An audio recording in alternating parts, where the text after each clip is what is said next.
प्यारे बच्चों, क्लास 12 के अर्थशास्त्र में ग्रुप ए के सारे चैप्टर समाप्त हो चुके हैं। यदि उन चैप्टर में से आपका कुछ अधूरा है, अगर आप नहीं देख पाए हैं पूर्व के वीडियो को, तो आप मेरे पूर्व के वीडियो देखिए। उसमें लगभग सारे प्रश्नों को मैंने बता दिया है जो परीक्षा उपयोगी है। आप उसको देखिए, याद कीजिए, वो परीक्षा में अवश्य पूछे जाएंगे। और आज से हम ग्रुप बी शुरू करने जा रहे हैं।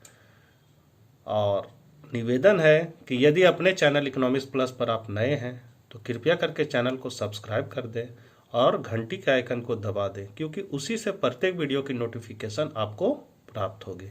चलिए शुरू करते हैं।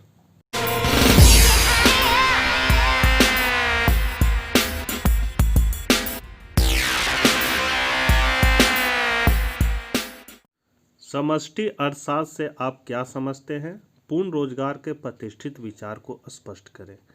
बहुत इंपॉर्टेंट क्वेश्चन है। देखिए, समष्टि अर्थशास्त्र से आप क्या समझते हैं? तो अंग्रेजी भाषा का मैक्रो ग्रीक शब्द मैक्रोस से बना है, जिसका अर्थ होता है विशाल अथवा व्यापक।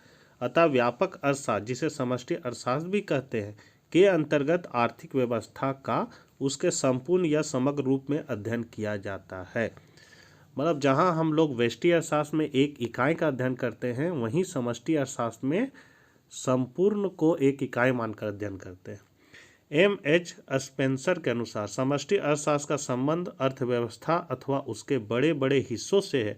इसके अंतर्गत ऐसी समस्याओं का अध्ययन किया जाता है जैसे बेरोजगारी का स्तर, मुद्रास्फीति की दर, राष्ट्र का कुल उत्पादन आदि, जिनका संपूर्ण अर्थव्यवस्था के लिए महत्व होता है।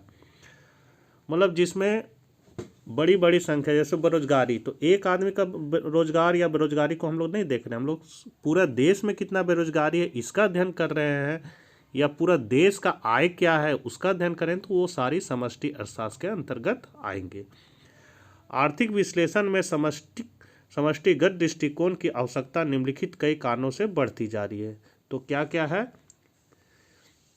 पहला, जटिल अर्थव्यवस्था की कार्यप्रणाली का ज्ञान।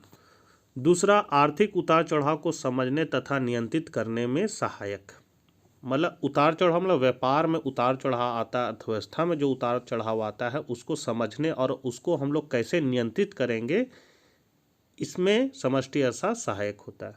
आर्थिक नीतियों के निर्धारण में सहायक। आर्थिक नीति मतलब जैसे सरकार पंचवर्षीय योजना बनाती है, तो वो संपूर्ण अर्थव्यवस्था को ध्यान में रख कर आर्थिक नीतियों का निर्धारण करते हैं। राष्ट्रीय आय का अध्ययन, मेरे देश का क्या आय है, कितना व्यय है, ये सारा अध्ययन हम लोग समष्टि अर्थशास्त्र के अंतर्गत करते हैं। इसीलिए समष्टि अर्थशास्त्र की आवश्यकता पड़ती है। अगला क्वेश्चन बहुत इंपॉर्टेंट है। पूर्ण रोजगार के प्रतिष्ठित विचार को स्पष्ट करें, अथवा पूर्ण रोजगार की अवधारणा से आप क्या समझते हैं का अगला क्वेश्चन है, पूर्ण रोजगार के प्रतिष्ठित विचार को स्पष्ट करें, अथवा पूर्ण रोजगार की अवधारणा से आप क्या समझते हैं? क्या इसका अर्थ शून्य बेरोजगारी की स्थिति से है? प्रतिष्ठित मतलब हो गया पुराने अर्थशास्त्री। तो प्रतिष्ठित अर्थशास्त्रियों ने पूर्ण रोजगार को एक स्वतंत्र अर्थव्यवस्था की समान स्थिति माना है। मतलब कि अगर सरकारी हस्तक्षेप नहीं होता है तो अर्थव्यवस्था में पूर्ण रोजगार रहेगा। उनके अनुसार अर्थव्यवस्था में सदैव श्रम एवं अन्य साधनों को पूर्ण रोजगार प्राप्त रहता है, जो कि एक समान स्थिति। यदि कभी रोजगार से विचलन होता है तो यह एक असमान स्थिति होती है तथा अर्थव्यवस्था की प्रवृत्ति सदैव पूर्ण रोजगार की ओर जाने की होती है। इसे ही रोजगार का परंपरावादी सिद्धांत या प्रतिष्ठित सिद्धांत कहते हैं। मान्यताएं, अर्थव्यवस्था में कोई सरकारी हस्तक्षेप नहीं होता।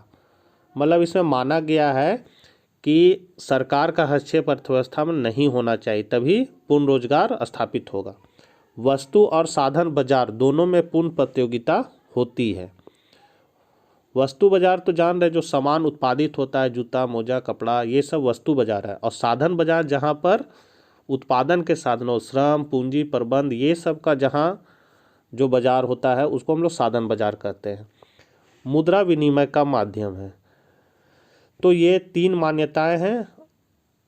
तो मान्यताएं हैं तो इसकी आलोचना भी है। आलोचना मतलब इसका क्या क्या कमियां हैं। तो पहला, कोई भी अर्थव्यवस्था में पूर्ण रोजगार अथवा शून्य बेरोजगारी की स्थिति नहीं पाई जाती है। दूसरा, बेरोजगारी की स्थिति का समाधान केवल सरकार के प्रत्यक्ष हस्तक्षेप द्वारा ही संभव हो सकता है। जो प्रश्न को समझने में अगर दिक्कत है तो कमेंट बॉक्स में जरूर लिखें और इसे ज़्यादा से ज़्यादा शेयर करें ताकि और का भी कल्याण हो, वो भी इसका लाभ उठा सके। धन्यवाद।